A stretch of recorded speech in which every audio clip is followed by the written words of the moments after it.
Cartoons, the animated frontier. These are the voyages of the Cellcast podcast. Its continuing mission to explore strange new cartoons, to seek out new animation styles and new creative storytelling methods, to boldly go where so few ever go again.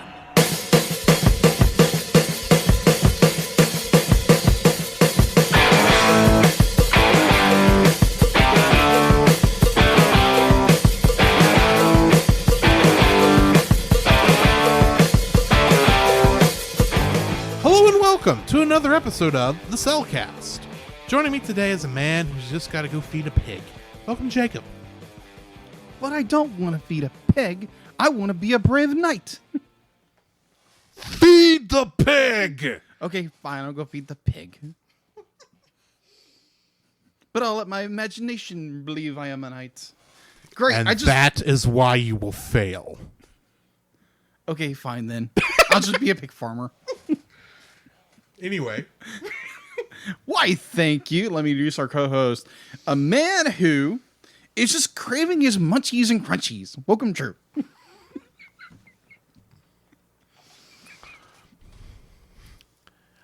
I can't do it. I can't do it. It's great to do a Gollum voice, but it sounds horrible. Oh, man. How are you doing, Jacob? This show's going off great already. Yes, I can tell. Well, I am doing very well. It has felt like it should be Wednesday already, but it's Tuesday. So obviously we're doing the podcast right now. Yeah, it's going pretty good. Long, but productive. Mm-hmm. How about you? It's been good. It's been like you. It does feel like it should be Wednesday, but it's been a good week. I got some rest this weekend. We had a good time in a certain video game that we live streamed on Saturday. Yes, we did. Because we have started going through Kingdom Hearts. Mm-hmm. I, of course, have played all the games at least once. Kingdom Hearts itself, I think I've played 3, 4, 5 times at least. Only once, actually, to completion. But more on that later. Yes. You, on the other hand, have never, don't even, all you have are clips. Yes. From Kingdom Hearts to know what's going on. So you have no context for anything. No, I don't. Outside of what few of the movies you might have seen. Yeah. When we get to those levels. Yes. I enjoy what we're doing so far. So if you like Kingdom Hearts, go check out our stream there. The videos are archived on Twitch. I probably will go ahead and archive this to our YouTube channel. So go check us out there as well. There is a little, even though we don't really do news anymore, I do have to touch on a bit of sad news. Okay. You remember when we did Great Muppet Caper? Yes. And I mentioned a bit of trivia about the guy who played Nicky Holiday, Charles Groban. Yes. In which I mentioned that we have no idea in that scene if he was doing the singing and was dubbed back over himself, or if somebody else did the singing. Yes. The sad news is we will probably now never know. Because he passed away today at, I believe, the age of 87. Oh, okay. Or maybe it was last night. But either way, it was announced this morning. So, yeah, that's just a bit of sad news. Wanted to go ahead and bring that up, touch on it. Yeah. Before we get to have fun here. Yeah. Because, he was one of my favorite characters in that movie. Yeah. And unfortunately, he's definitely never coming back. So yeah, it's kind of sad to hear.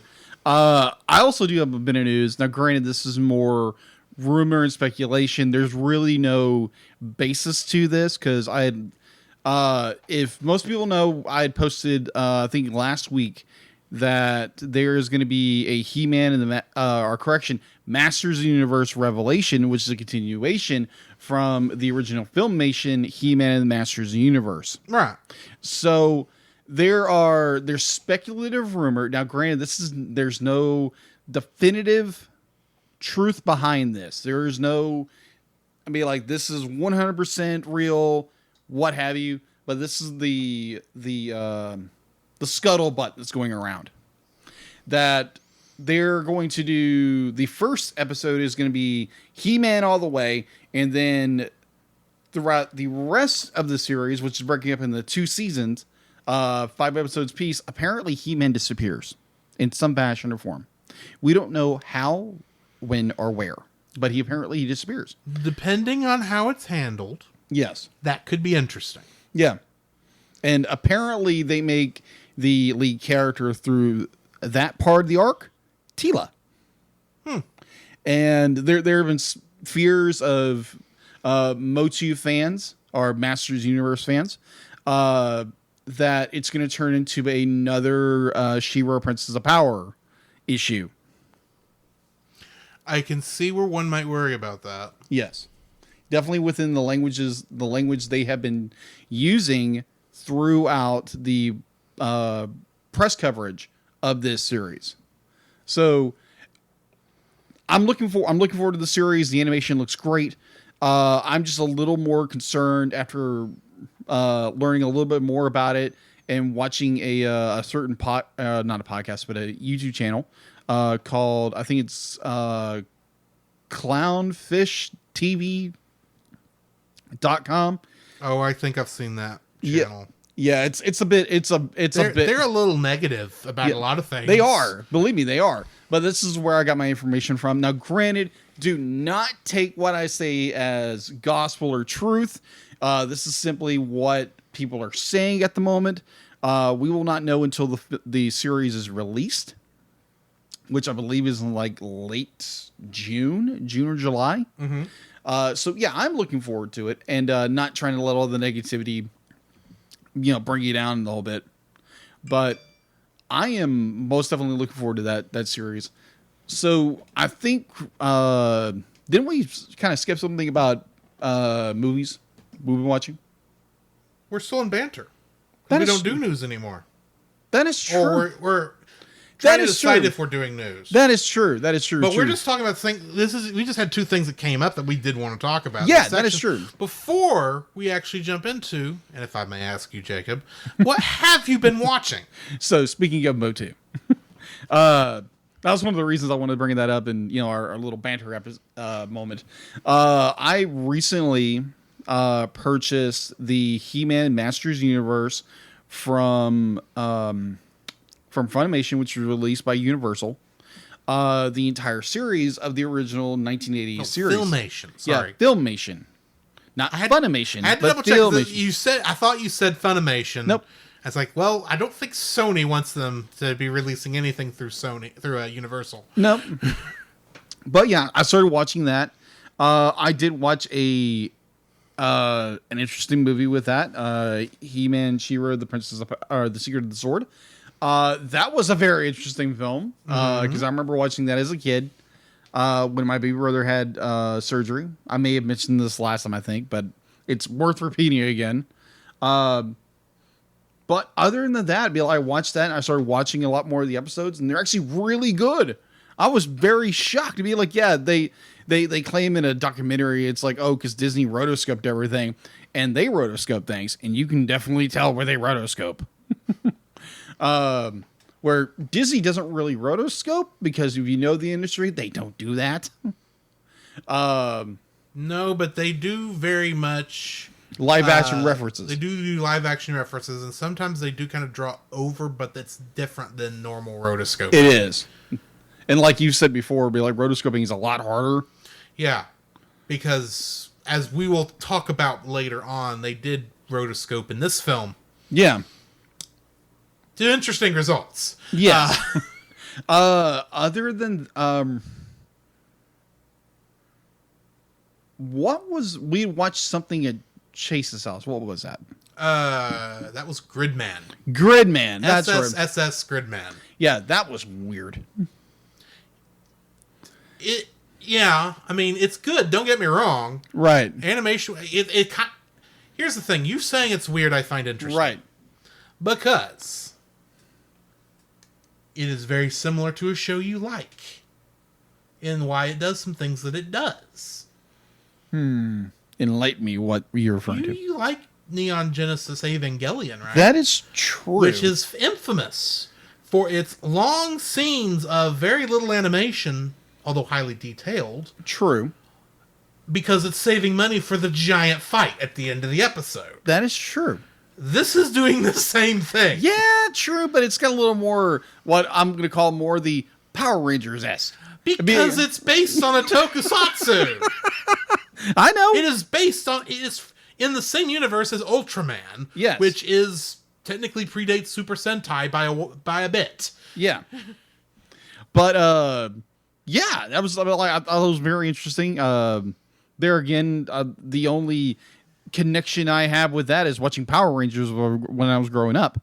Now, one little bit of news that, I mean, like, now granted, this is not what we've been watching, but it was something that I listened to, actually. So, one day while I was out on a walk, and I decided that because this memory kept popping up in my head. And so I looked up, I was like, oh, here's that song. So I played it, and I wound up playing most of these albums. And I was like, you know what? That'd be a bit of trivia. So when I got back, I asked people, hey, I was listening. I was listening to a Disney soundtrack. You were correct. I was listening to a soundtrack and just gave everybody random, like, okay, it's within the plethora of the Disney empire. And this guy got it right. No. When you said that, all that did was confuse things. Mm-hmm. Because it's like, oh, it could be Marvel. It could be Lucasfilm. Here's the thing. It wasn't until your second hint. Yep, exactly. That I realized always remember I you. can Google stuff. Yeah, that's the thing. I kept thinking either first, A, he's Googled it, or B, he's guessing on it. No. Here's how this happened. Okay. I first saw your hint Sunday. Yeah.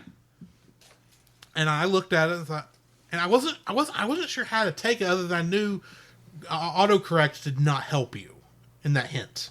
Okay. Because there was a mistyping in somewhere because it's like that does not look like English in terms. Since we had just got done talking about Tangled, I was like, oh, it must be Tangled. Maybe this is a song from a later season that I don't know. Right. Would make sense. Right. And of course you came back and said no. And so this morning, I'm looking at that and going, I bet that's actually, I can't remember the hint now. It's like, always remember you. I'll always remember you. That's not what you typed. What did I type? Let me bring it up. That's what I'm looking for. It's like, what did I type? Okay, here's what you typed. Oh, that's what I did right. I'll was. Oh, yeah, that's right. I looked and thought, I bet that's always. Yeah. I bet you anything that's always. So I thought, let's just Google, because I'm just curious now. Yeah. What could always remember you? Because that could be, with a title like that, be anything. That could be anything. No. So I just Googled, always remember you. First hit. Hannah Montana. Yep. And because we've been much closer in the last 3 years. Yes. Than we were then, because we've been good friends for a while, but we've become even better friends in the last 3 years. Yeah. That I know things about you. Yes. I know you were addicted to that show for a while. Well, yeah, it was a good story. That has to be it. Yeah, has to be it. And then I almost typed it right then and there. Yeah. But the thing is, I almost want to do something funny. Right. Because what I wanted to type was, is that the show where Billy Ray Cyrus tried to become popular again by having his daughter get popular, and then he kind of lived off of her excess? Yeah, sure, but you wouldn't have won it because someone would have beat you to it. I know. Which is why I thought, no. Actually, what I wanted to say is actually a lot worse than that, and I can't say it on the show. That's the thing. Wow, okay. And I'm just saying, just think about what Miley Cyrus did since she that is left true. Disney. She wouldn't look cuckoo for Cocoa Puffs. I was going to mention something about her being psychologically damaged. But anyway. Right. But anywho. But yeah, it's like I just typed. I didn't even type it in. I just put a gift up there. I just put a gif of. I typed the in transformation. Let's say that. Yeah, it's like from the opening sequence. It's like that was interesting. Yeah, I was very shocked. So I get something for that, right? Yes, you do. Be like, what do you want drawn? I don't know yet. Okay, but the story behind that. I love this show when it came out. Now, granted, season 1, season 2 were great. Season 3 was meh. I wouldn't know. Yeah, season 4 was kind of okay. Be like really good conclusion to that series, really good. I liked it because it had good story and good character developments and good arcs. Not granted, be like having ADD and dyslexia. But sometimes you have an obsession compulsive disorder, and it's like, okay, I'm gonna find everything about this show, and I basically did. But one of the things when season 4, I think that's just being a fan. Yeah, it is. You can claim OCD is involved, but no, it's just being a fan. Yeah, that's true. Okay, I was a fan. So, in a roundabout way, yes, I was a fan. But anyways, so when season 4 was coming around, I realized that another friend of mine who is sadly passed away, is going to be with the Lord, Dana Smith. She had posted that she was bawling her eyes out because of episode, I think it was like 5. This is where Miley Stewart reveals that she's Hannah Montana on TV, and which was a really good episode. Don't get me wrong. That's where this song comes from. Or no, Christian. That's the ending song for the series. But either way, I got too much information on this show. I have no room to talk. Very true. So we'll just continue. Yes. So either way, Dana was a fan of the show. We kind of connected in a way on that show. And I remember being like how much she loved it. And she had passed away. She passed away due to complications. And it was her decision, the whole bit. This was Dana. And then I'm walking one day, I'm thinking about Dana. Because Dana was just this firecracker of a human being. And I started thinking about it, and that song popped in my head. I'll always remember you. And I was like, yeah, that reminds me of Dana.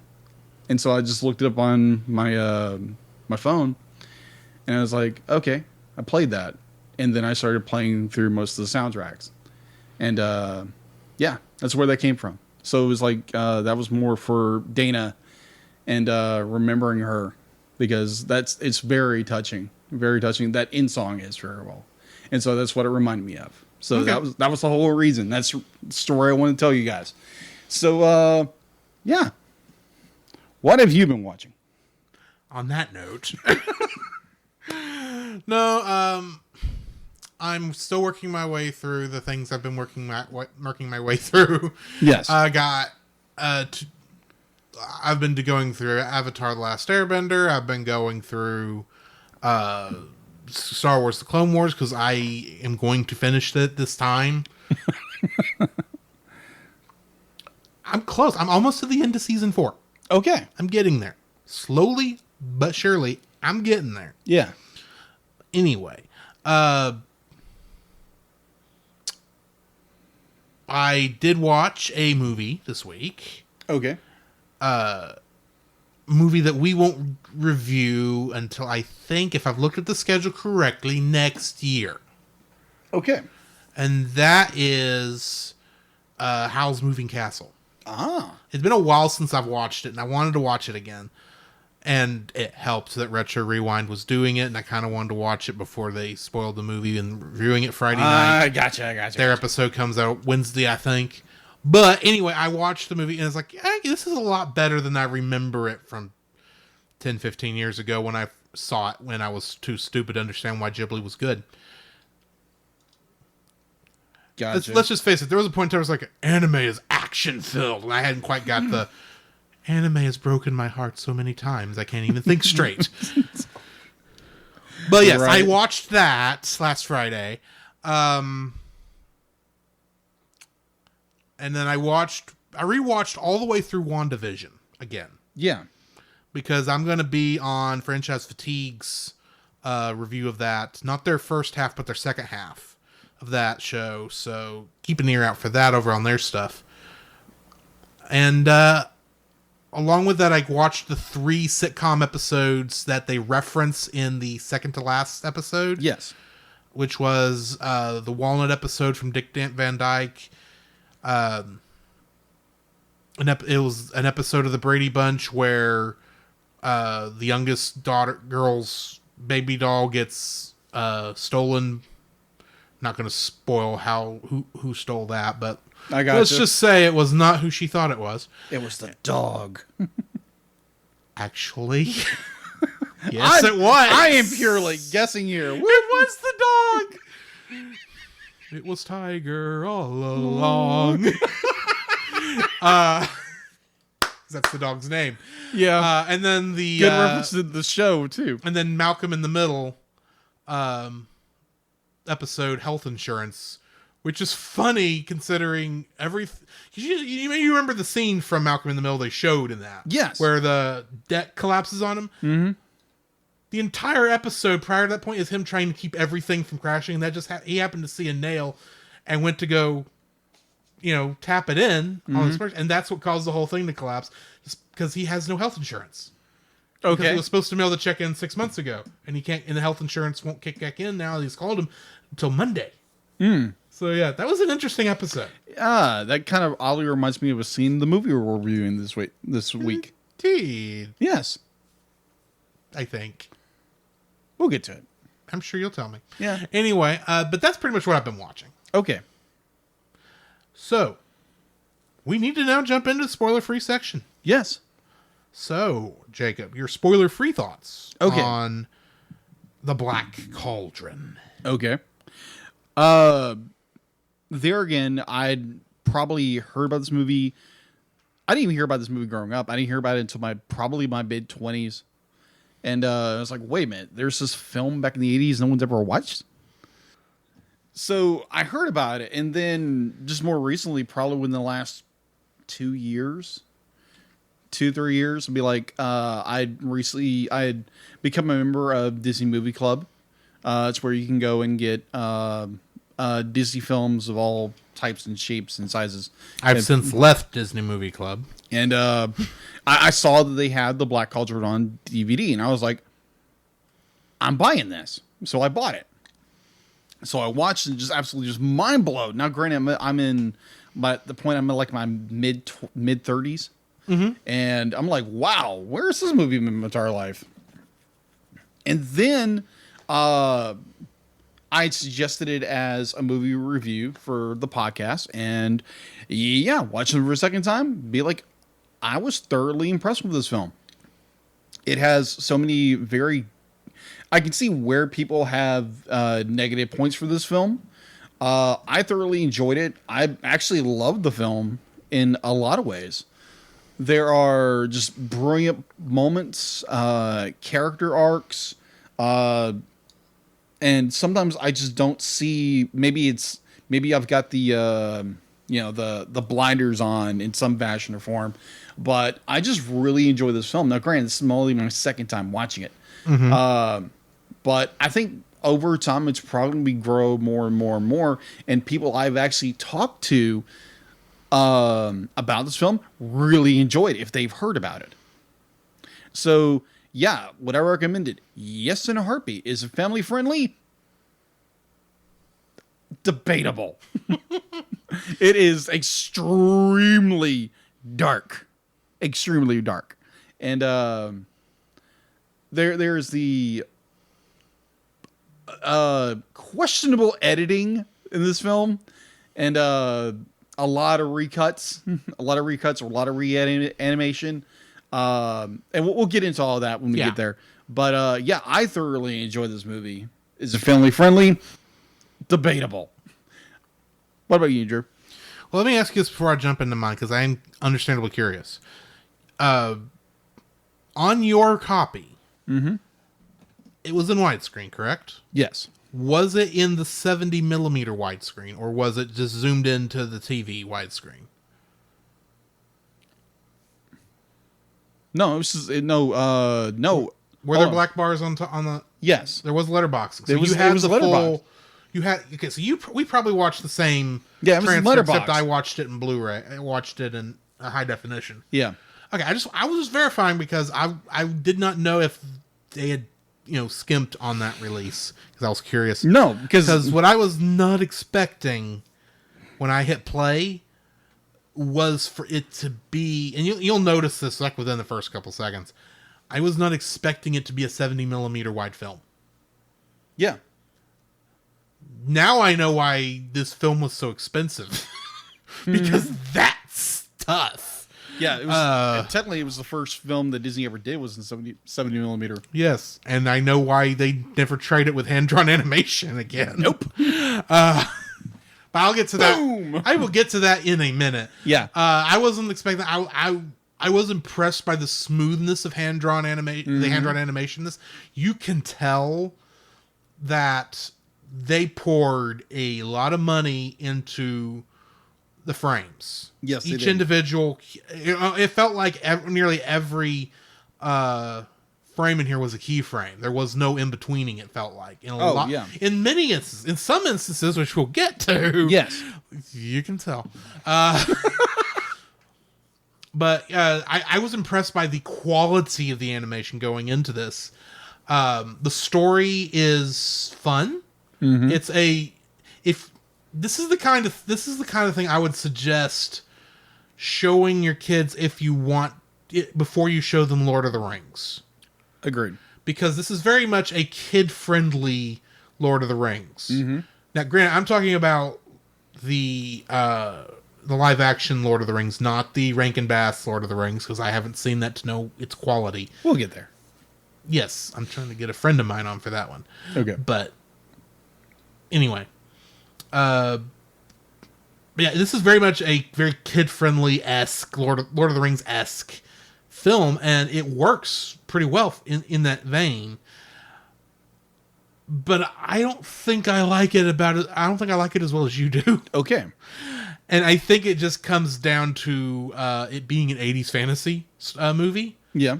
And for whatever reason, that style just doesn't quite gel with me. I can't tell you what that is. Okay. But, I mean,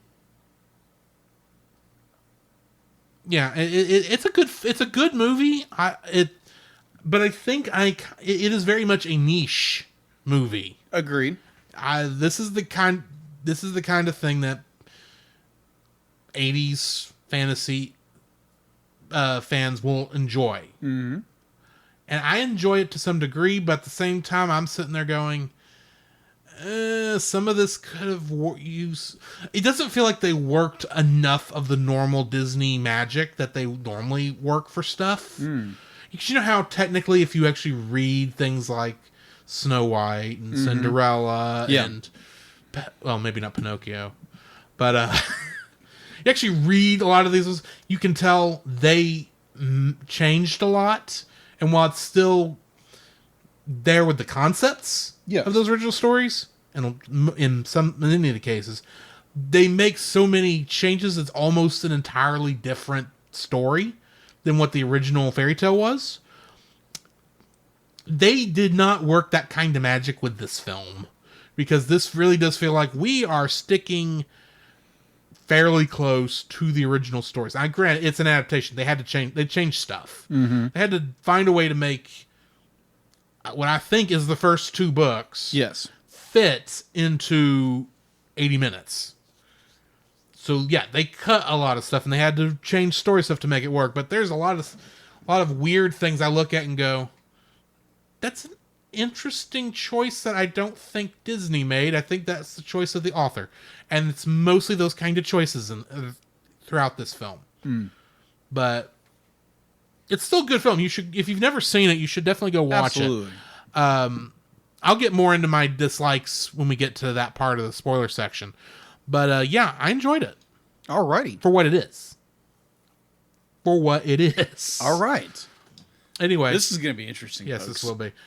So I guess that means we need to jump into the spoiler-filled section as it is. So join us on the other side of the bumpers, and maybe we'll run into some apples. Maybe. Hopefully not some witches. Yeah, good night. Anyway, join us on the other side.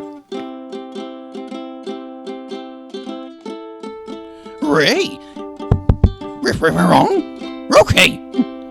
This progress is a part of Christian Geek Central Network. Wrong. Hey, Scoop, what are you doing, man? I don't know. I'm supposed to be reading an ad. All right, hold on. Give me it. Okay. All right. This podcast is part of the Christian Geek Central Network at ChristianGeekCentral.com. There you can find a collection of blogs and podcasts working together to bring you some of the best content on the web for Christian geeks, such as Strangers and Aliens, a conversational podcast and blog that explores the relationship between God and man through the lens of speculative and imaginative fiction, and explores speculative and imaginative fiction through the lens of God's relationship with men. Join Ben, Dr. Jace O'Neill, and Steve McDonald, a trio of Christians who are both fans and creators of story, in their conversation about the intersection of faith and imagination. Do you like trivia shows but wish you could stay a little longer with the contestants? Do you wish that if those contestants didn't know the answer from memory, they could Google the answers? Do you love finding out how many of certain objects fit between the Earth and the Moon? And do you want a game show that is completely unfair? Then might I suggest the Raw Quiz Show, where Ryan Ashley Wall pits and competes against 5 different combatants each season to see who is the true trivia champion.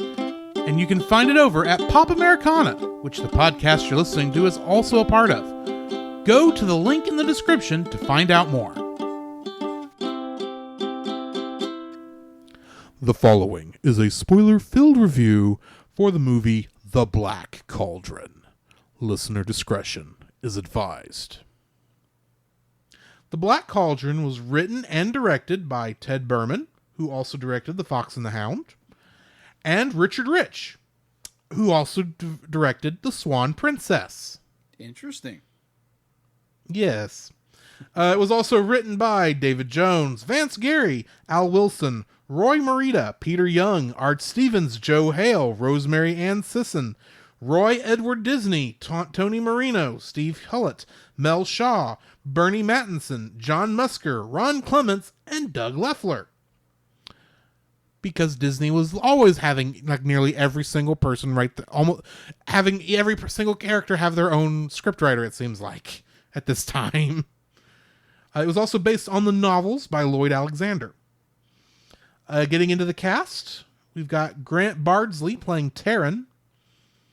And Taryn, well, both Taryn and Elenwe both were child actors. And unlike Elenwe, Taryn didn't go on, Grant Bardsley didn't go on to do much else, but he played the character of Edgar Linton in Wuthering Heights. Okay.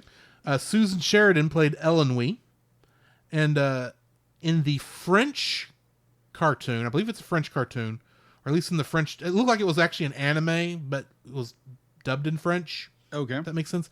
And something called Moomin, and she played the title character of Moomin. Okay. I don't know what it is, but it's a British thing, I think, more than anything else. Freddie Jones played Dalbin, and in 1984, he played Thufir Hawat.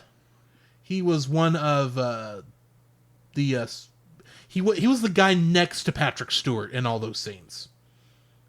I'll put it that way. Oh, okay. In 1984? When we watched that Dune over on Movie of the Week podcast. Oh, okay. I thought you said 1984. I'm like, that movie? Wait a minute. Dune in 1984. Oh, Dune in 1984. I'm saying it that way because there's a Dune coming out in 2021. That is true. All right. Thank you for the clarification. Nigel Hawthorne played Flutter Flam. Flutter Flam, yes. The Bard. He played the Bard. Yes, he played the Bard. And in The Madness of King George, he played George III. Interesting.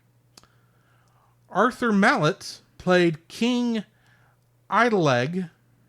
Mm-hmm. I'm sure I said that name wrong. But in the movie Hook, he played Toodles. He played Toodles. In the movie Hook. The one with Robin Williams as Peter Pan. Yes. I think Toodles was the one that lost his marbles. That makes sense. Yes. That makes sense. John Biner was both the voice of Gurgi and Dolly. Mm-hmm. And apparently I remember this. There were a series of theatrical shorts. I think there's only like 11 of them, but I remember they were done by the same people who did the Pink Panther short films. Yeah. And the series was called The Ant and the Aardvark. Okay. He was the voice of both the ant and the aardvark. Interesting. Edda Reese-Marin played Ordu. And in the movie Ghostbusters, she played Lewis's neighbor. Huh. Adele Malice Mori was Orwin. And in the movie Critters, she played woman number 1. Okay. Obviously, I'm to the witches. Yes. Billy Hayes was Orgok. Okay. And in H.R. Puffinstuff, she played Witchy Poo. So she played another witch. Yes. The witch that was actually the inspiration for Rita Repulsa's voice in Power Rangers. Real? Oh. You can kind of hear it now. It's an entirely different actress. Yes. But you can hear it. Phil Fondacaro was Creeper and Henchman, and he played Vunkar in Willow, Yes. and Ewok in Star Wars The Return of the Jedi. John Hurt Yes. played the Horned King. Yes. Now, he's played a lot of characters. Yes. I could bring up the War Doctor from Doctor Who. Mm-hmm. I could bring up the guy who the alien face Popped hugged out of his in- chest. Yes. Alien. And then I can talk about his cameo in Spaceballs, where he played himself, who got an alien bursting out of his chest again. Not again. Exactly. Please tell me you were actually quoting and you didn't just say that because you thought it'd be funny. No, I remember seeing the scene. Okay. I had no idea where it was from. I saw that scene and it was like, It was from that Space- is funny. It is from Spaceballs. Okay. And he's literally credited in that movie, John Hurt, as John Hurt. Oh, wow. But that is not actually the thing I'm mentioning. Okay. Because did you know that in the Rankin Bass Lord of the Rings movie, Okay. he played Aragorn, son of Arathorn? Really? Yes. Huh. And on top of that, in John Huston, who was the narrator in the prologue of this movie, Okay. in The Return of the King that Rankin Bass did in 1980, he was the voice of Gandalf. Huh. Which actually brings me into the Kingdom Hearts connections. There's actually Kingdom Hearts There are connections. 2 fairly interesting Kingdom Hearts connections. Okay. The first is Wayne Allwine, who was a henchman in this movie. Okay. And he's the voice of King Mickey in Kingdom Hearts. Well, when we get to him, he will be. Right now, apparently, it was just me, because that was the only spot in which I think he talks until the very end of the game. But anyway, I didn't know I could do a Mickey Mouse until Saturday, folks. But apparently I can. Uh-huh. Like, gosh, man. The other one, Tony Anselmo, was an assistant animator in this movie. Okay. And he is the voice of Donald Duck in Kingdom Hearts, which I know I can't do his voice. Go back to that stream. Yeah, well, find that clip on our Twitch. Yes. It's funny. It is funny. But anyway, that is our Kingdom Hearts connections. Oh, that was hilarious. So, what do we got in info and stuff? Like, gosh. Okay. It's almost like between Shaggy and Goofy. It's not quite there, it's but not it's close. quite there, but it's close. Either way, for info and stuff, you can watch it right now on Disney Plus. Thank you. Mm-hmm. On IMDb, it has a score of 6.4 out of 10. So, on Rotten Tomatoes, it has a score of 55 and an audience score of 48. Production, and I'm going to get this right. Walt Disney Pictures, Walt Disney Feature Animation, and Silver Screen Partners. Distributed by Buena Vista Distribution. Its release date, now granted, it had an original release date of December 84, but was delayed due to re-edits and reanimated scenes. Its release was on July 26, 1985. Its box office, its estimated budget was $44 million.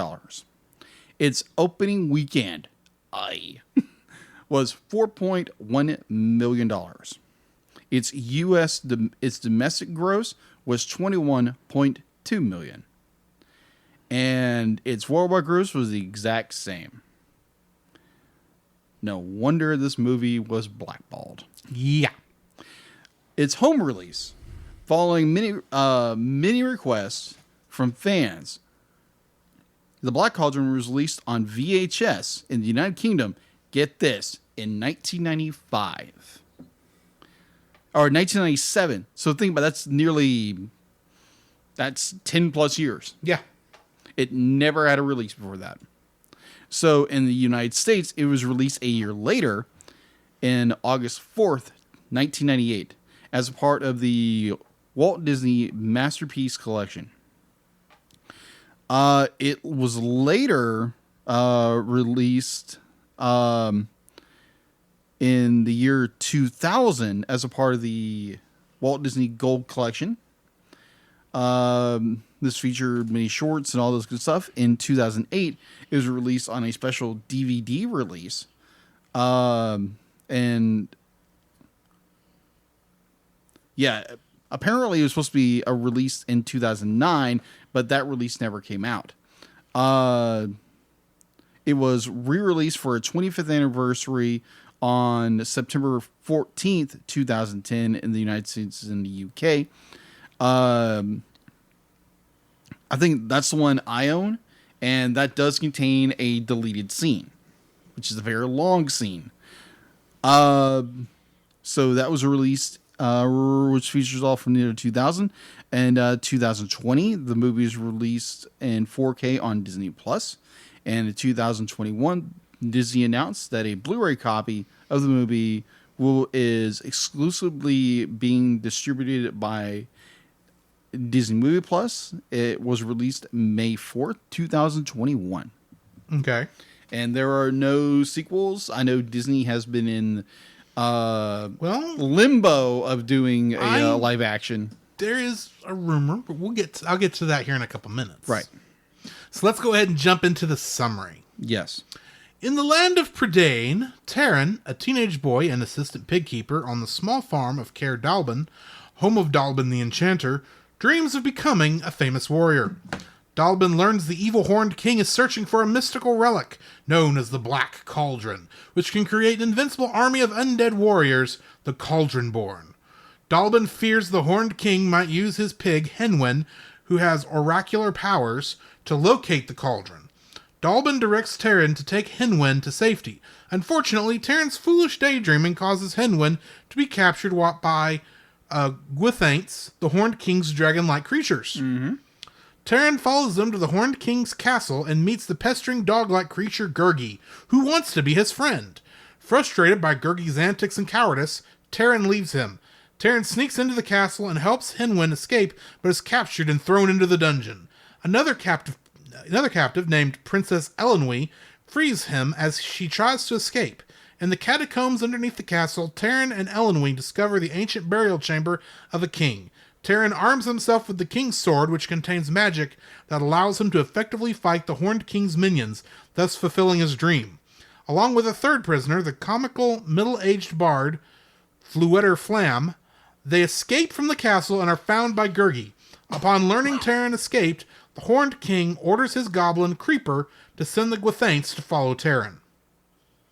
Following Henwen's trail, the four companions stumble into the underground kingdom of the Fair Folk, who have Henwen under their protection. When the kindly King Idleleg reveals the cauldron's location, Taran decides to destroy it. Elenwy, Gurgi, and Fluetter agree to join him, and Idleleg's obnoxious right-hand man Dolly is assigned to lead them to the marshes of Morva, where the Fair Folk escort Henwen back to Caer Dallben. At Morva, they learn the cauldron is held by three witches, the crafty leader Ordu, the greedy Orgok, and the more benevolent Orwyn, who falls in love with Fluetter at first sight. Ordu agrees to trade the cauldron for Taran's sword, and he reluctantly agrees, knowing it will cost his chance for heroism. Before vanishing, the witches reveal the cauldron is indestructible, and its power can only be broken when someone willingly climbs into it, which will kill them. Dolly angrily abandons the group. Although Taran feels foolish for trading his sword for nothing, his companions show their belief in him, and Elenwy and Taran almost kiss. Suddenly, they are found by the Horned King's minions who followed them. Gurgi runs away before they take the cauldron and companions back to the castle. The Horned King uses the cauldron to raise the dead, and his cauldron-born army begins to pour out into the world. Gurgi, deciding not to abandon his friends, sneaks into the castle and rescues them. Taran decides to jump into the cauldron to save everyone, but Gurgi stops him and jumps in instead, killing the cauldron-born. When the Horned King spots Taran, he blames him, saying Taran has interfered for the last time, and throws the youth toward the cauldron. But the cauldron is run out of control and consumes the Horned King in a tunnel of fire, killing him and destroying the castle, using up all its powers forever as the companions escape. The three witches come to recover the now inert Black Cauldron.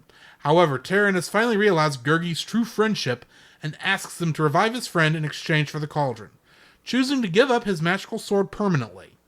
Upon hearing Fluetter's challenging remarks to demonstrate their powers, the reluctant witches honor the request, returning Gurgi to them. At first, Gurgi appears to be dead, but is resurrected. After they reunite, he pushes Taran and Elenwy into a kiss. The four friends then journey back to Caer Dallben, where Dallben and Dolly watch them in a vision created by Henwin, and Dallben finally praises Taran for his heroism. Getting into the trivia for this film. This is the first Disney animated film that's not a musical or contain any songs, neither performed by the characters nor in the background.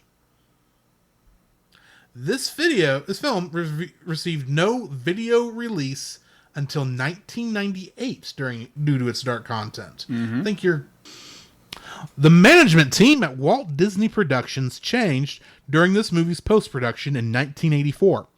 Jeffrey Katzenberg, then newly installed chairman of the Walt Disney Studios Motion Picture Division, screened the nearly completed movie, and he was appalled by its darkness and graphic nature.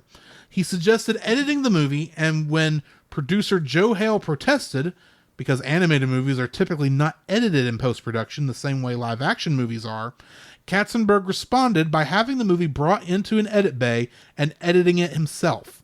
Informed of what Katzenberg was doing by Hale, Michael Eisner, then newly installed CEO and chairman of Walt Disney Productions, called Katzenberg in the editing room and convinced him to stop.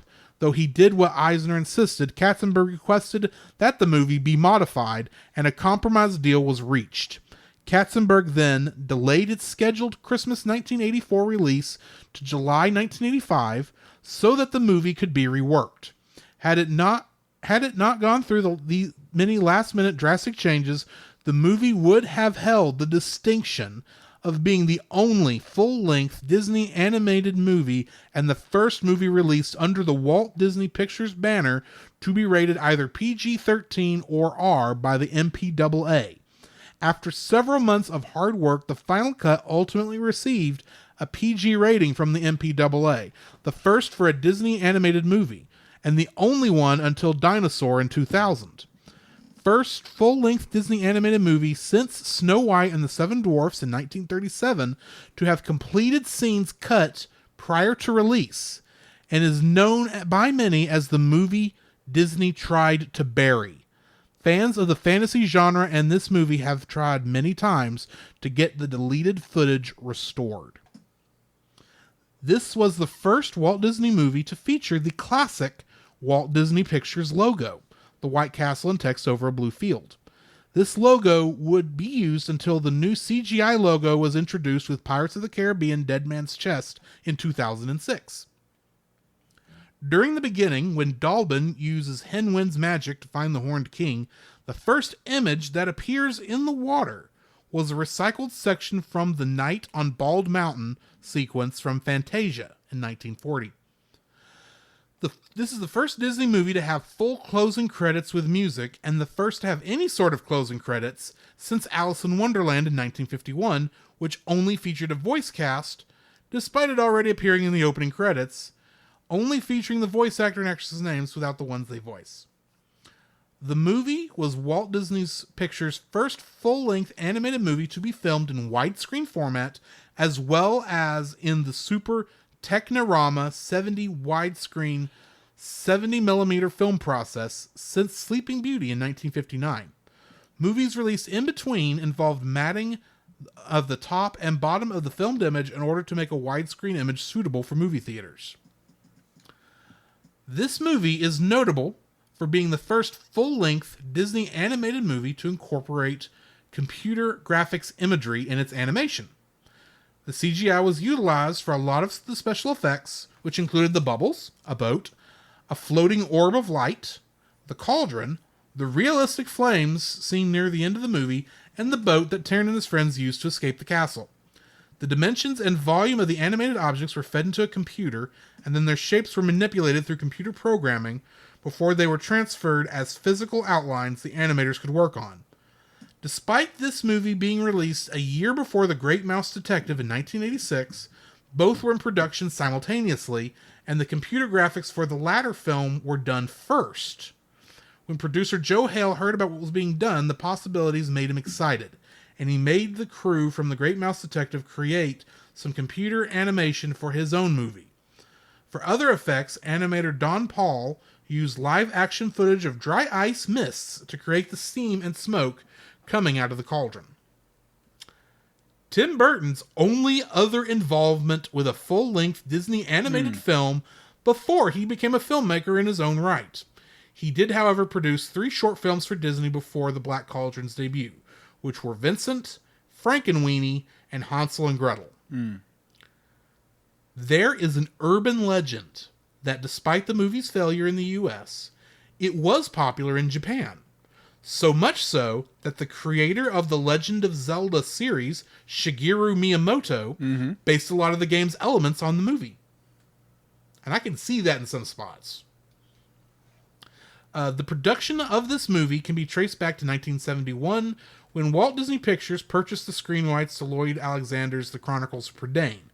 This movie took over 12 years to make, 5 years of actual production, and cost over $25 million.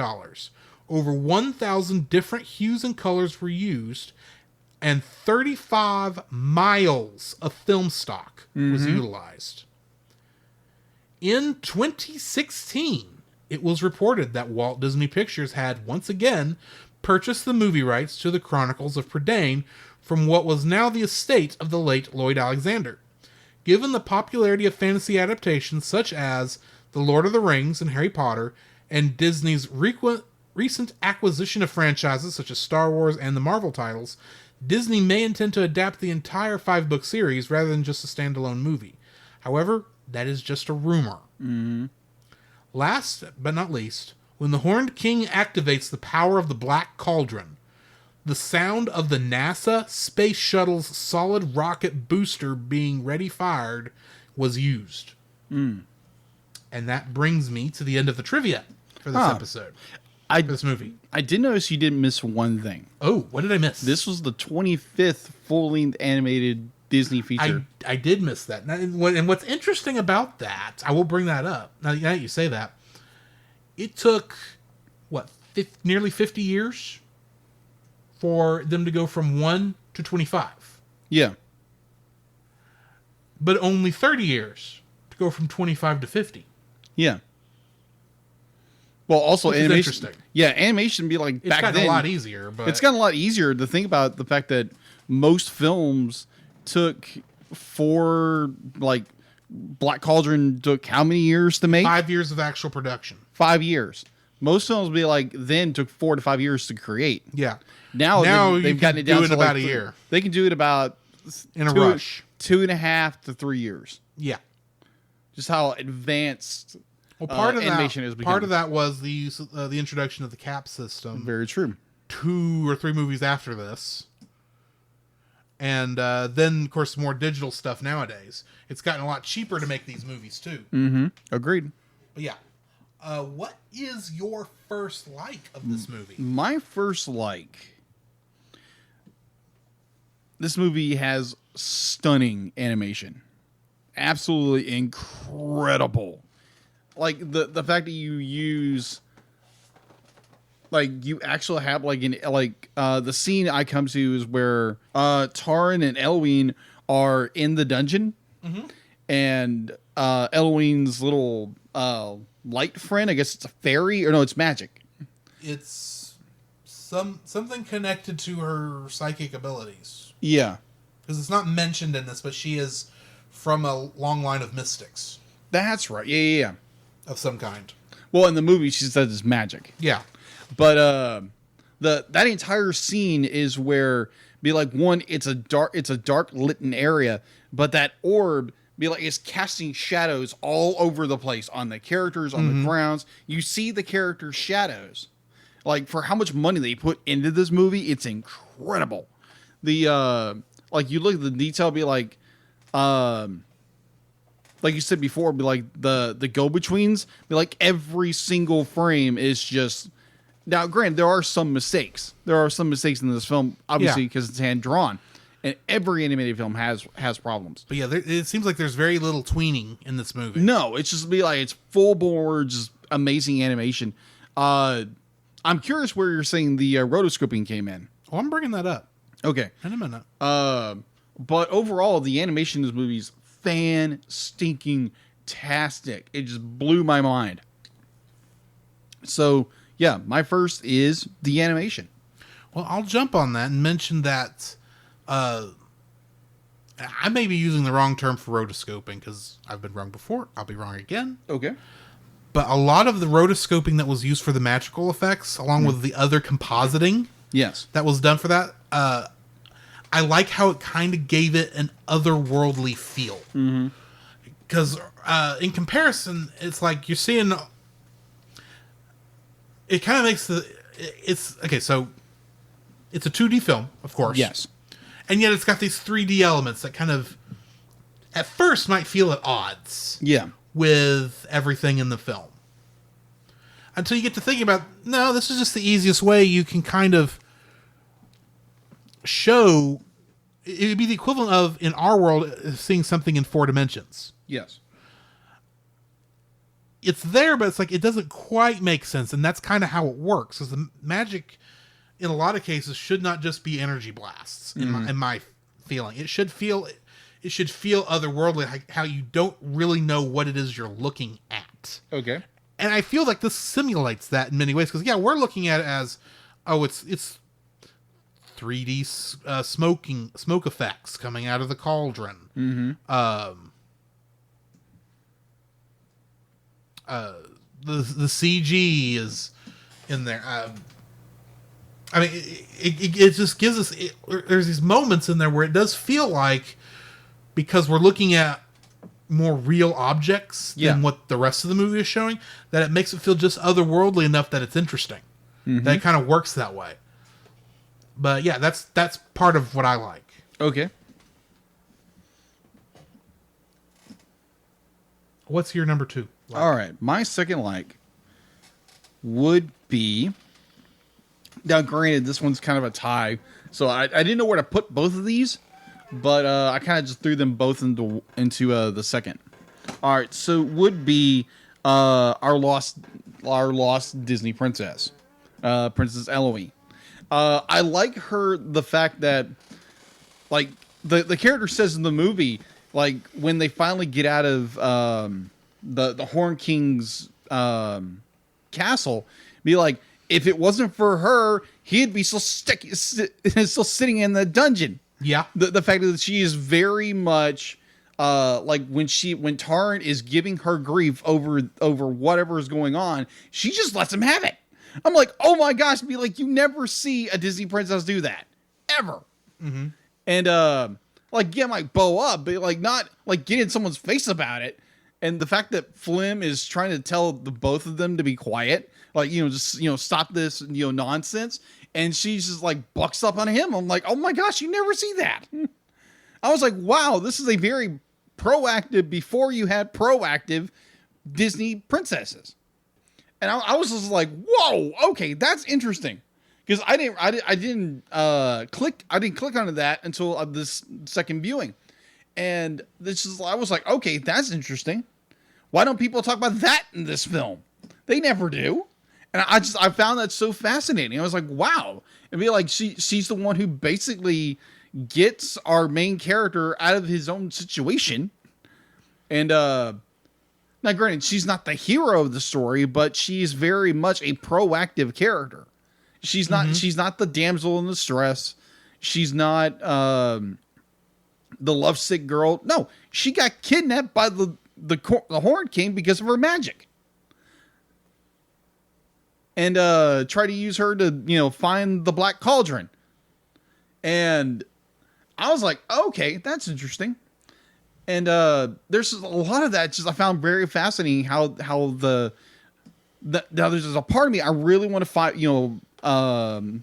the audio version of these books and read them because they sound really, really good with watching this film. And my second one would be, it's actually my favorite part of the movie is where Flim is turned to a frog. Okay, so the scene I'm describing is where our group is told you need to go to here to find the cauldron. Mm-hmm. So they come to this witch's home, and they mistakenly release all the frogs who were humans, and the witches come out and be like, "We're going to turn you all into toads, and we're turning you into toads and eat you." So apparently, one of the witches gets an instant crush on Flim. And I found myself laughing so hard of poor Flim's situation of where this witch who just is so infatuated with him that she is just like all over him like peanut butter and jelly. And it's just, I find it hilarious when Devil turns into a frog and he disappears. I'm not going to describe the scene. Just go watch it. It is hysterical. I was sitting there laughing my head off. I was like, oh my gosh, they would never do that in a million years nowadays. But thank the Lord they did in the 80s. This was the perfect scene. I laughed my head off so hard. And I guarantee my upstairs neighbors were like, what in the world is this goober laughing about? But I found that scene absolutely hysterical. The fact that we have our comedy relief character who has been turned into a frog. He's been smitten by this witch, and she cannot keep her paws, her witchy hands off of him. And I died watching that scene. There again, go watch the film. It's available on Disney Plus. Go watch it. You'll know exactly what scene I'm talking about. You know exactly the moment I'm talking about. You will laugh your ever living head off. Just go watch this movie. Mm-hmm. So yeah, that is my second. What about you? I love the fact that this uses 70 millimeter anime film for its aspect ratio. Okay. Because here's the thing. What I mentioned earlier on the trivia about how other films got the widescreen effect by cropping off the top and bottom of the shot. Mm-hmm. There's a different feel to that because that's not how they were animating it. Yeah. Here, they knew exactly how much space they had across the entire scene to animate, and it gives it this epic feel. This movie started off, and my first thought was, this is Lord of the Rings in animated form made by somebody else. Because it kind of has that feel to it. You get this feeling of large. Like, I expect this to be on a big screen. Yeah.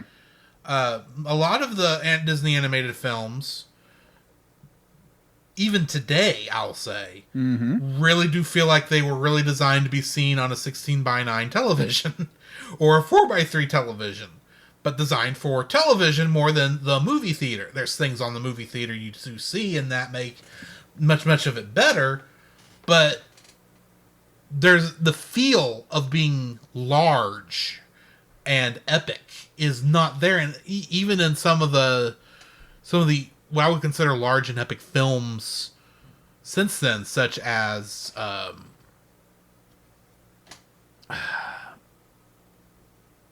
Lion King and some shots of Beauty and the Beast. even newer stuff like Frozen too, and Frozen for that matter. Heck, even Tangled has some of this, that it is missing some of this feel that this movie has. By having this big, wide format, it just feels like you're in for a epic movie along the lines of the Ten Commandments or Ben-Hur or even something like The Sound of Music, stuff like that. It has that feel like this is a big, epic movie. That's a lot of times you don't even get in movies anymore. True. And I appreciate that they went to that for this. At least they thought ahead. It's like, this needs to be as epic as we can make it. Agreed. Because this is, I would actually say this is probably the swan song of classic Disney. Agreed. You get right down to, because after this, don't get me wrong, you get things like, as we both talked about how much we liked Great Mouse Detective. Yes. It is a different feel. Oh, yeah. Film. And Oliver and Company. Yeah, and Oliver and Company. And, of course, Little Mermaid, which, like you pointed out in that review, was edited in portable buildings. Yes, it was. So it's like, very much Disney was it's after this point that it feels like the Walt Disney Company had lost faith in animation and was just trying to get everything out that they had in production. Yeah, pretty much. And it's after this they got the cap system to make this stuff cheaper to make. So yeah, there's 3D in this, but this is very early on that stuff. This feels like this had to have been the movie where they pulled out all the stops, and it was after this Disney lost faith in what made them famous. Yeah, agreed.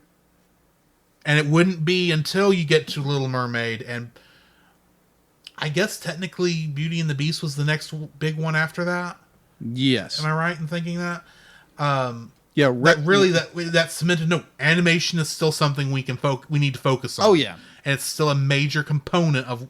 Rescuers Down Under is in there too. Yeah, it's came after right after. But this is something we do need to keep doing, and it can make money, even if and be made, because that's after this the movies start coming out faster. Yes, this movie took 5 years to come out, and and in the 90s you got stuff. I mean, the Renaissance, as they call it, the Disney Renaissance.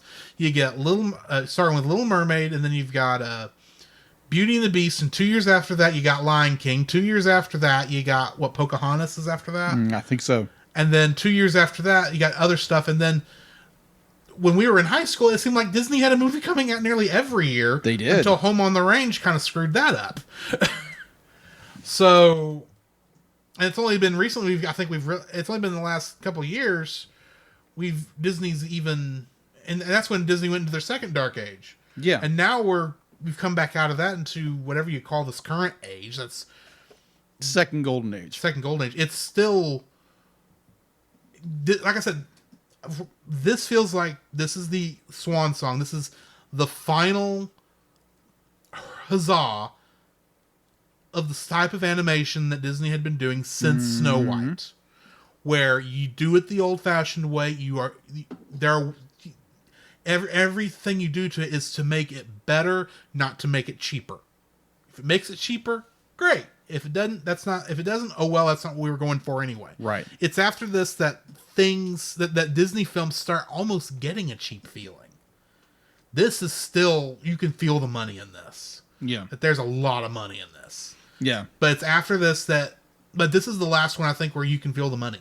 Yeah. How much money is spent on it. Because after this, you can start seeing real shortcuts but still keeping a consistent quality with. I mean, we never get back to Oliver and Company where two dogs just disappear out of nowhere. That is in a shot. That's true. But it's after this that they just start doing stuff that's, it has a little bit more of a.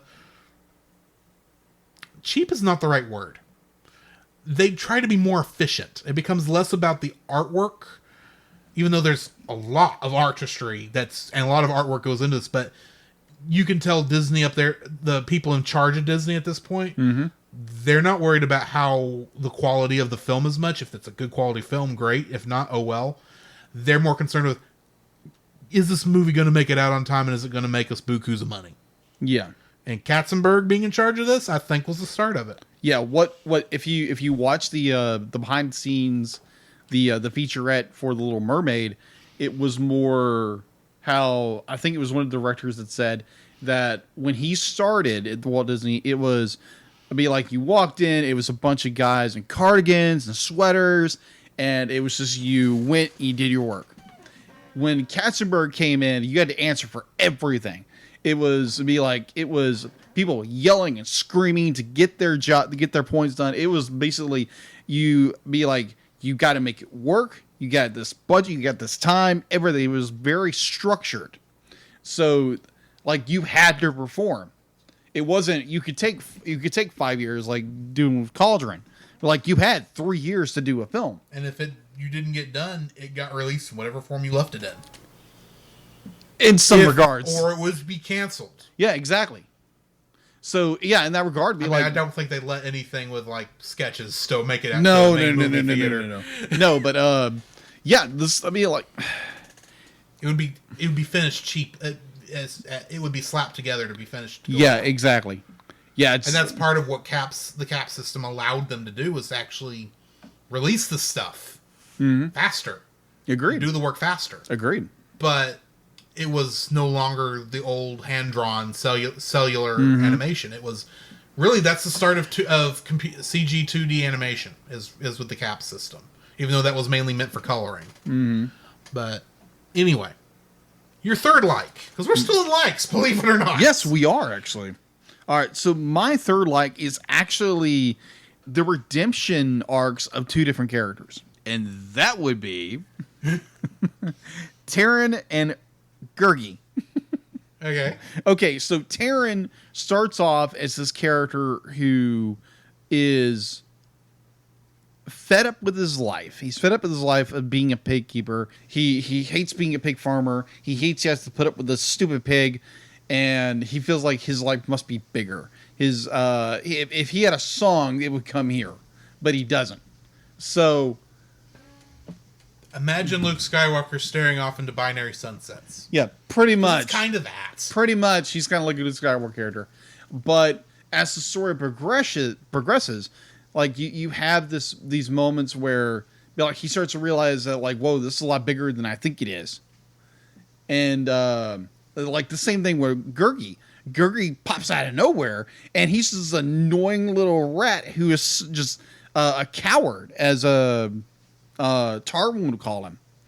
And like he has no real redeeming quality.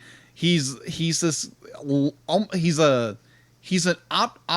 optimistic character who all his goal is his next munchie.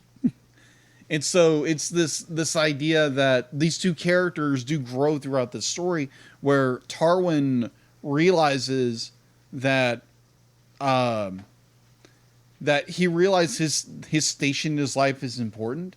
That, you know, I like when Gurgi gives up his life in order to end the madness of the Cauldron's reign. Mm-hmm.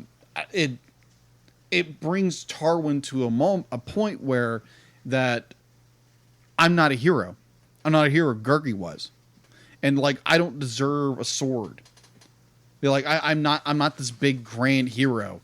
Be like I realize my place in life, and it's not to be like, oh, you should be a pig farmer your entire life. He realizes his dreams and ambitions are not what he's supposed to be. Mm-hmm. But he's still a hero in his own right. But that's the same with Gurgi. Gurgi gives up his life from this character who is very very selfish, very much about himself. Instantly runs away from anything that is danger. Mm-hmm.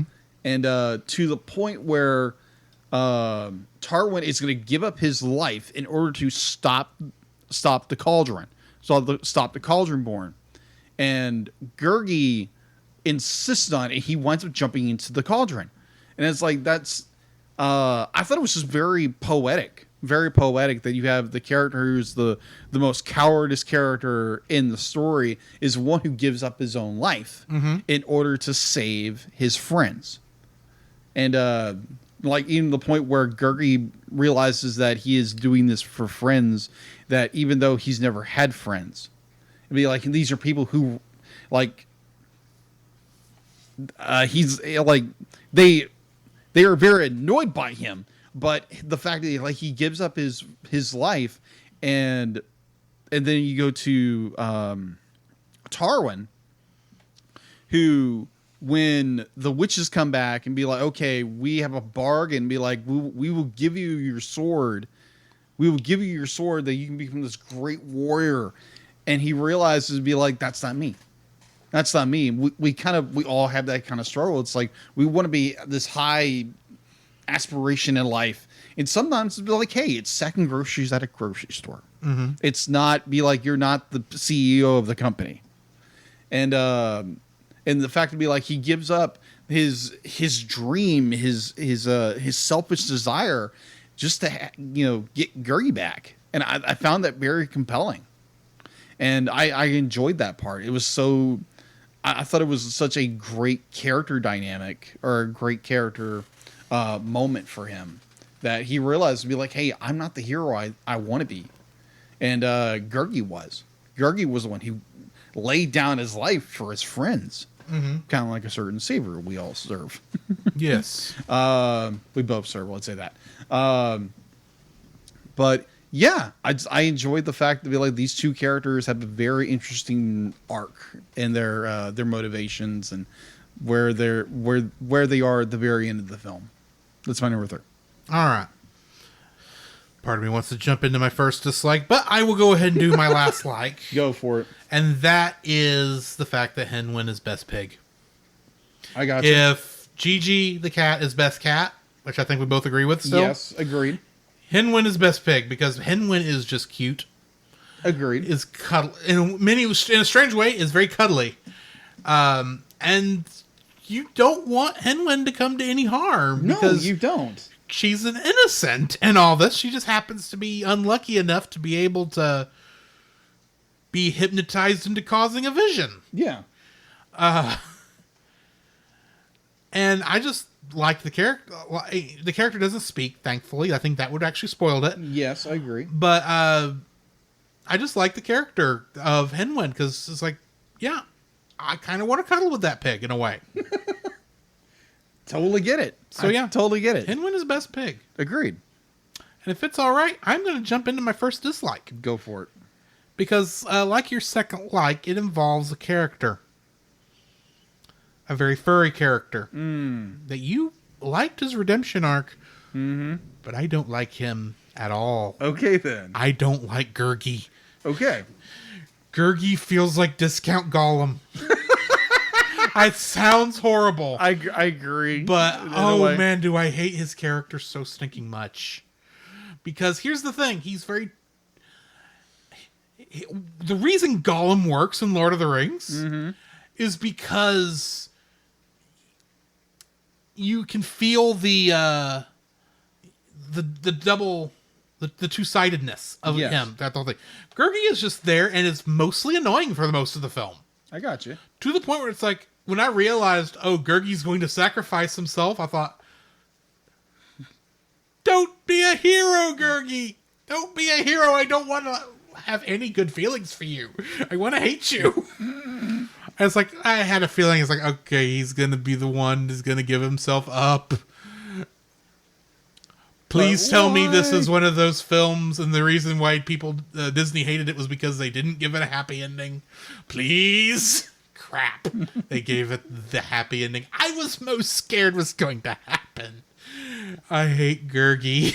He's annoying. His voice. And then here's the weird thing. As we said, I had never seen the movie before this point. It's a little hard to. But I'd heard Gurgi before. Okay. On some I don't know if it was a VHS tape. I don't know if I heard it on like a preview that, I think it had to been a preview trailer that Disney had on the front of one of their VHSs or maybe one of their DVDs. where it cut together different clips. Mm-hmm. Well, there was one that clip in there where Gurgi says, "Wow," is the only scene I recognize because I know I saw it a couple times. Yeah, when I was a kid, I had to have seen it when I was a kid because it doesn't have that same little jump. That I remember hearing. They go, "Oh, that's what this movie's from." I hate this character. And I remember thinking that, I wonder what that's from. That's an interesting looking talking dog thing. Mm-hmm. And then I watched this movie last Thursday, I think. Maybe it was last Friday. It might have been last Wednesday. Whenever I watched it last week. And I just remember going, I hate this character. This character is... And here's the thing. I might have liked it had I not seen Lord of the Rings. Okay. Because, like I said, my biggest issue with this character is that he's discount Gollum before Andy Serkis had ever portrayed the character. Yeah. Admittedly. Andy Serkis may have been inspired by Gurgi for all I know. I don't know if that's true. I'm just kind of guessing because it seems oddly similar. But his version of the gray creature who sacrifices himself, except with Gollum, it was not really an intentional sacrifice. No, it was... but of this character, it's like I like his version better. And since much like how I liked Princess Mononoke, I didn't like Nausicaa because I'd seen Princess Mononoke and I thought it's the same story but better. Yeah, which I'm looking forward to when we do get to Princess Mononoke. I think that's this year. I've seen this character done better. Okay. And it was with Andy Serkis as Gollum, not this guy as Gurgi. In fact, I liked the other character he voiced in this movie, Boley. I liked better. Okay. He was funny. All Boley right. was funny. But Gurgi, it's like, oh good, he got away from him. Get out of the castle. Gurgi's back. He's back. He's not Jar Jar bad. Okay. I will give him that much. It is not Jar Jar bad. But it still's like, go away. I don't like you. Anyway, Gurgi is my first dislike. Just the entire character of Gurgi. All right. I'm not saying you don't have a point with his redemption arc, but I don't like Gurgi the character. Oh, okay. Your first dislike, sir. All right. So I'm going to, looking at my notes right now, I'm going to merge. I didn't give you anything to jump off of, Jedi. No, you didn't. Because we had two different polar opposites of this character, which is totally fine. It does. I'm going to merge my 2 and 3 together because they are the same thing. So after this, I need to throw... Oh, yeah, man, this is your first. No, I'm just merging the two because they're basically the same thing. Okay. The Horn King. The Horn King, we hear all these, he's this terrible ruler, and when we meet him, he does nothing. He chokes out his minion, and he summons the Cauldron Born. I have a suspicion that in the original uncut version, that's what I'm did saying. More. I would agree with you. So I'll blame this one on Katzenberg. But anyway, it's a theory. I don't know. I would agree with you. I've not seen the footage. Well, hold on. This is my first. My second one's gonna be another one, but I'll get to it when I get there. So the in this version of the film, it ties in my second and third, my third actually, whichever. Because I looked at my schedule because there again I'm slightly dyslexic, so I saw everything in the reverse order. So either way, it happens. So in that regard, the Horned King is built up as this great menace, and when we finally meet him, it's kind of a downer. He's design-wise, animation-wise, great. Voice-wise, yes, he's voiced by John Hunt. Hurt. John Hurt. And like, this is all great material, but he doesn't do anything. He chokes out his own men. He summons the Cauldron Born, and then he gets sucked into the cauldron, which is a great scene. It's just like, right, but if you remember how that scene played out, he's like, You've destroyed my plans for the last time. 3, 2, 1. Oh no, I'm getting sucked in. It's like, okay, and you almost feel the cut. Yeah, you can. There's a cut there. You know, there's a cut. There's a cut there. I didn't even have to know where the cuts were to feel that cut. It was like, oh, this didn't flow right. No, it doesn't flow right. Y'all didn't even clean this up like I know you did some of the other cuts. Yeah, where you at least reanimated stuff to make it flow better. Yeah, this one you left you can't see him jump from one frame to the other, but it kind of feels like he does. Yeah, because it's like we missed a lot there.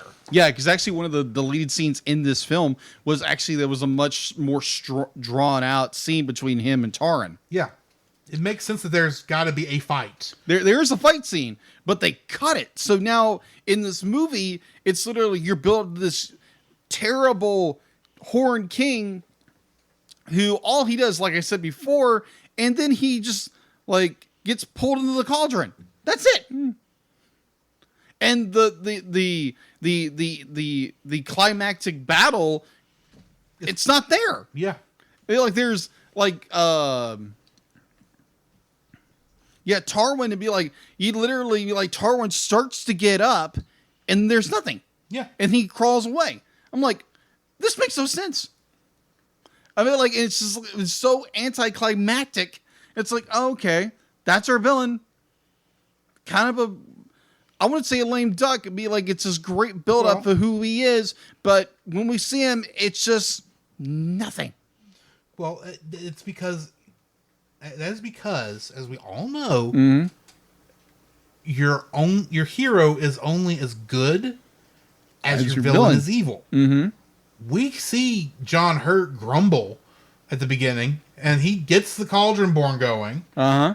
But before the Cauldron Born can even really get anything done, they're gone. So it's like, by cutting out so much of the ending of this film, Katzenberg did really completely ruin the film. Yeah, agreed. Because in context, it's like, shoot, you could have sent anybody to do this. Yeah. Because the guy's inept.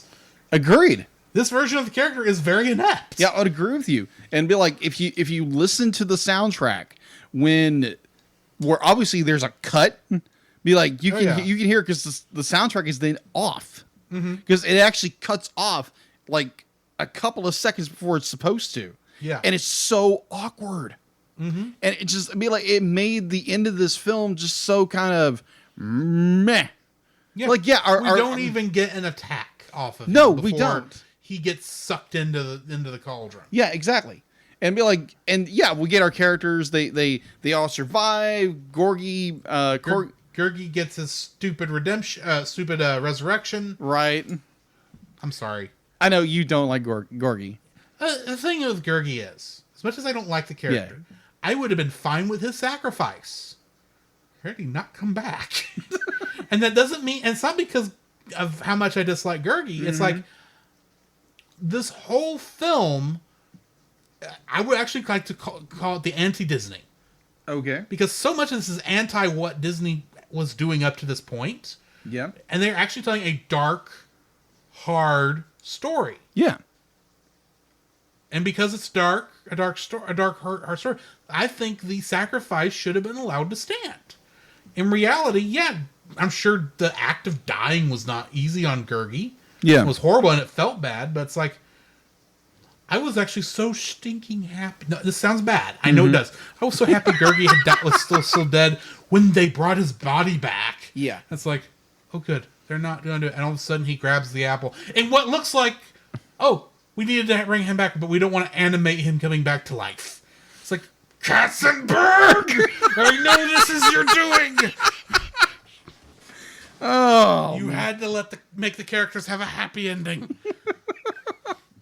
So like watching that scene, like when like you see Gorgie's Corgi. I keep calling Corgi. Why do I keep calling Corgi? Because he's a dog. He's a dog. He's a dog man. The minute he talked, I go, I'm gonna hate this character. The pig didn't talk, and I liked the pig. If Gurgi had just been a dog and didn't talk, I'd have been happy. And that's not even this film's fault, I think, because he's like that in the book, as my understanding. Yeah. And hopefully in the book, it's better. But either way. So I think that was mine or yours? That was yours. That was mine. That was Okay. your first wow. dislike. Okay. Yeah. It's just we got back to my first dislike. Yes, we did. Yeah, just the climax to the big competition never happens. The big villain is kind of a flop. Thank you, Katzenberg. So yeah, what is your number one? My second dislike. Thank you. I can't blame on Katzenberg. There are quite a number of shots in this film. It's not all the time, but the biggest example I give, and the place where it stood out to me the most, is when we first get into the castle where all the characters, the villains, are gathered. Yeah. All the evil army. Yeah. And it looks like they are two-dimensional paper cutouts in front of a picture of a stone wall. In some regards, yes. The fact that it looks like they're not even lit correctly. Mm-hmm. It's like, I don't know what that is. Is that I don't know why this looks this way. I don't think that's Katzenberg's fault. Maybe it did need some more polish even before Katzenberg got a hold of it and made his changes. But I was looking at that, as much as I liked how that effect with the magical stuff actually made it feel more otherworldly. Yeah. Here it made it feel fake. Alrighty. Because it's like the part there where the ugly belly dancer jumps down and someone says something to her. I don't remember what. Yeah. For one thing, she's a little jerky in her animation at that point. Okay. And you see her do that same animation again, and the jerkiness is still there. And it feels like the best example, the best thing I can call it is like feels like paper cutouts in front of. Well, it feels like it's been layered improperly in some ways, Okay. or something's not moving right between the layers. I know it's layered. That's how the cell animation works. That's just how it's set up. But it feels like it's the paper cutouts. Totally get it. You can almost see the cellular animation animating, where it's not the magic of it being one picture is just not there. Yeah. And there's a couple other spots where, like when Taryn and I know they call him Giggly. Giggly? Gurgi. Gurgi, yeah. Going to that castle the first time. Yeah. The sky is made of, I'm guessing, actual clouds. Maybe. Or a cloud tank was used to kind of give it that more evil, dark feel, which kind of works on that magic thing I was talking about. But at the same time, I looked at it and went, y'all shouldn't have done that because that doesn't look right. Not to me anyway. Maybe it could just be because I actually watched the high definition version that's on Disney Plus. Yeah. You might not have noticed it on the DVD for all I know. Maybe. Because it's at the 480 resolution. So maybe it works better. I don't know. But here it's just like, this does not work correctly. This looks like It looks like these are characters being animated on a pane of glass in front of a couple of still images. That's what it looks like. And not in the way it's supposed to look like. And it just threw me. And it happens several times throughout the film. Yeah. And it bugs me. And that's why it's my second dislike. Alrighty. So, my second and third dislike. And I have a purpose for this. So, it kind of ties in with my first. And I actually made a hashtag over it. Restore the Black Cauldron, Disney. Come on! Wait, who was the director of this? Release the Berman cut. Berman cut. There we go. Release the Berman cut. That's all we ask because Sorry. there's the Rich Berman cut. Yeah, I can put both directors in there. Release the Rich Berman cut. So I will spread that hashtag. Release the Rich. That just became the title of this episode. Release the Rich Berman cut. So so Disney has been sitting on this. Restore the Cauldron verse. That would. Oh my gosh. It's begun. But oh my the gosh. Justice League people aren't going to like me. No, they're not. Because I stole their stuff. Tough luck. We've been sitting on for 35 years. We get precedents. We should be stealing. We should be getting. We need the Berman cut, the Rich Berman cut. Yeah, That's what exactly. We want. Yeah, come on, Disney.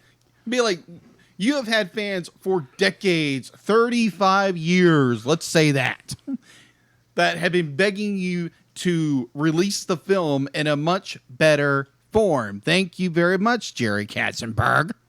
Silly Katzenberg. Films are for everybody. Exactly. Cartoons are for everybody, not just kids. I feel like it would have been interesting if you would have got a PG-13 release of this film. Or R. R. Can you imagine an animated R film from Disney? Oh, yeah, it would have never happened. But because if they'd gotten this R, they would have smoothed something over. Oh, yeah. Because they still want as many people as possible to see it. Oh, yeah. And but also look at the fact and be like, the version we get is dark. Like, exceedingly dark. How did this movie get a PG rating? It should have got a PG-13 rating. Because it just did. Apparently. But either way, release the movie that originally intended by the directors. I know it's dark. It's gory. It's got like, have you seen like the one scene where it's I've not watched any of the cutscenes. Oh, there's a cutscene on here they've released. And it might be in the Disney Plus extra section. I didn't look at it. Maybe, but this is like a character gets attacked by one of the Cauldron Born. Oh, and I read about this. It gets turned into a Cauldron Born themselves. Not like gets melted in the whole bit. It's like the goriest thing on the planet. It's like, yeah, they cut that, obviously. Well, that would have brought it back down from PG-13. Yeah, that definitely something you got to cut to get it back down to that PG. That is true, but at the same time, it's like, come on, guys, give us the film in which all these fans have been longing for the last 35 plus years. Just give us the film. We don't care. Just give us the film. And also restore it. Can I play devil's advocate for a short second? Because Maybe. I do agree with you. Maybe. I Go ahead. do agree with you, but I this thought come to mind. Okay. About what Jeffrey Katzenberg must have been thinking. Oh, yeah. When he saw this. It's too dark. He'd seen every other Disney film. He had an idea of what a Disney film was going to be. He had a feeling of what normal Joe Blow taking their kids to the movie theater. Oh, yeah. New Disney movies were supposed to be. And he goes in there and he sees that original cut that we want to see. Mm-hmm. The only man who got to see it. Well, technically, no. Except he's not the only man, but he's... Anyway. Yeah, either way, be like kind of relating to that. They actually did a screening of the film. Right, but he saw this. Yeah. And thought, this can't be what we release to children. Mm-hmm. Because children were thought of in this. It's Walt Disney. That was the thought. Mm-hmm. It's like, did we make kids' movies and you're going to give them this? We can't have kids watch this. That might be what Katzenberg was thinking. Oh, yeah, I completely agree with his mindset on this. And probably wanted to change it to make it more child-friendly. I agree. But. Mm-hmm. But. Mm-hmm. We're past that point now. We are. You screwed it over? Fine. Give us the real version. Yeah, exactly. Give us the real movie. Yeah, exactly. Be like, it doesn't have to be 4 hours like Justice League Snyder Cut is. No. But give us what this film was originally intended to be. Yeah. You know, the fans have been longing for it. Release the Rich Berman cut. That would go.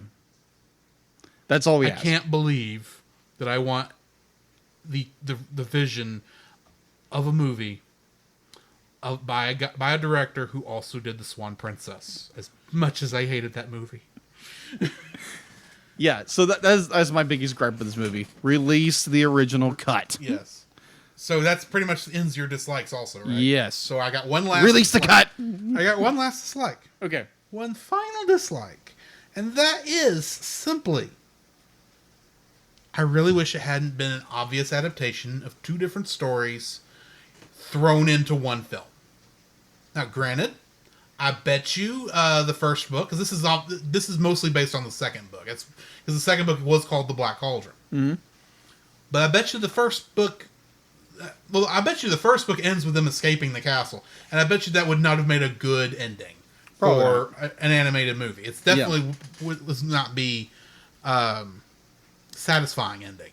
Probably not. But boy, can you just tell this is two different stories. Crammed into an hour and a half, even with the final cut. Yeah. This is a fast movie for the amount of story it's having to go through to get these two books. I don't know how long the books are. Yeah. But to get these two books crammed into one movie, I mean, I can't believe that the books aren't even darker than this or have more satisfying characters than this. A much more satisfying story by themselves than even this movie has. It's satisfying as well put together, even with Katzenberg's cuts. Mm-hmm. Even without Katzenberg's cuts, I can't imagine this film being... This is definitely got to be a point where the books, just simply because they have more room to breathe, are better than the film is. And so I just wish it was not so abbreviated, I guess that's the word I'm thinking of. It's very much an abbreviation. They go by stuff fast. It feels like there really should be more to these stories, especially since that would give the Bard some reason for actually being in this movie. Because I'm sorry, he has no purpose outside of comedic relief. That is true. Every time he lies, his loot breaks. Yeah. Ooh. Anyway, that's my third and final dislike. So we need to rate this thing. Oh, this is going to be fun. What are you rating it? You go first. No, you go first. No, you go first. Okay, I'm giving it a 6. Okay, then. I know that doesn't sound like, as much as I've talked about this film, you're probably surprised it's getting a 6. Yeah. The animation is that good. Yeah, agreed. 9/10 of what I like about this film is its animation. The story, obviously the story is there. Mm-hmm. I feel like they rushed it too much. There's a character I don't like that I suspect in the actual books is portrayed much better. Yeah. So I'm willing to let that just be a fault of Disney needing a cute, cuddly sidekick for our main character, and the pig wasn't good enough since it's missing for 3/4 of the movie. Yeah. But anyway, yeah, it's still a very well done movie. For its faults, I can't rate it any higher than 6. Okay. But honestly, it was a fun ride the entire time, and my issues are just that it's rushed. It's rushed, and it's got a character I don't like, and it was mutilated by Jeffrey Katzenberg. Even though I didn't mention that because I knew you were going to talk about it. Okay. Your rating, please, sir. I'm giving it a 9. You're giving it a 9. I'm giving it a 9. Because I just enjoy this movie tremendously. But it has its flaws. We have this butcher of a cut. There's so much potential in this film that has been literally cut underneath it just because, understanding Jared Katzenberg's reasoning, I get it. But the story itself, I like the characters. I even like Gorgie. I've grown to like the character, even though he is a royal pain in the butt of a character. I still like the character. I enjoyed the animation tremendously. Yes, there are animation flaws. Thank you, Katzenberg, again. But the one I mentioned, I'm not sure Katzenberg was involved with. No, I'm referring to the cuts. That's what I'm saying. Thanks, Katzenberg. Yeah. But overall, I enjoyed this movie tremendously. There again, we do have our different opinions on things. That's the wonderful things. We have our opinions and we work through them. Yes. It's not we sit and yell at each other and we don't talk to each other ever again. That doesn't happen here. We haven't come across that movie yet. No, we haven't. And I hope we never do. I don't think so. It would take some very odd movie to like put that polarization there. But that is my rating. I give it a 9, and Drew gave it a 6. It's not like I gave it a 10, he gave it a 2 or a 0. No, this is. I like the movie. Yeah, It's just got problems I can't let it get away with. Yeah. So I have to give it a 6. yes. You obviously have a much more. You're actually able to forgive more than I am. That's Yeah. fine. It happens. But anyway, that brings us to the end of this episode. I have been known for being a very more positive person. You've also been known for being more picky. Yeah, very true. We both can say that. Yeah, very true. So Very true.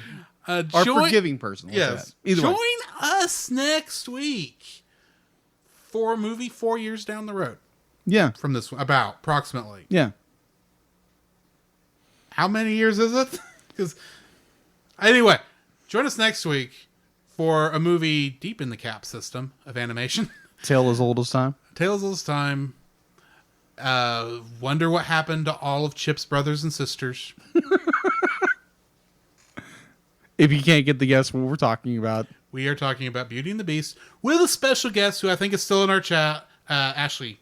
So join us next week for that. This has been Drew. This is Jacob. And we'll catch you in the next frame. Come, Jacob. We must prepare for next week. Prepare for what, Drew? The same thing we do every week, Jacob. Record a podcast. Oh, boy. So where can they find you, Jacob? You can find me on Facebook at Jacob B. Heron, also on Facebook at Jacob's Daily Art Corner, where I try to draw each and every day. I don't get to it as often as I like, but join me there. Also, you can find me on Instagram at Jacob B. Heron, on Twitter at Jacob Heron, and Letterboxd at Jacob Heron. So where can they find you, Drew? You can also follow me on Letterboxd at ggeorge759, Facebook as Drew Dodgen, my Facebook page where you can see pictures I've taken at Drew's Photo Bin. You can also follow me on Twitter at ggeorge759. You can email us at thecellcastpodcast@gmail.com. You can also follow us on Twitter at cast_cell. You can follow us on Twitch at twitch.tv/thecellcastgaming. You can also follow us on YouTube at Cellcast, Listen to our podcast on Apple Podcasts, Google Play Podcasts, Stitcher, Spotify. and your favorite podcast directory. You can also listen to us on the Movie of the Week podcast with Jim Heron, where we talk about live action movies. And remember, Cell is a single L.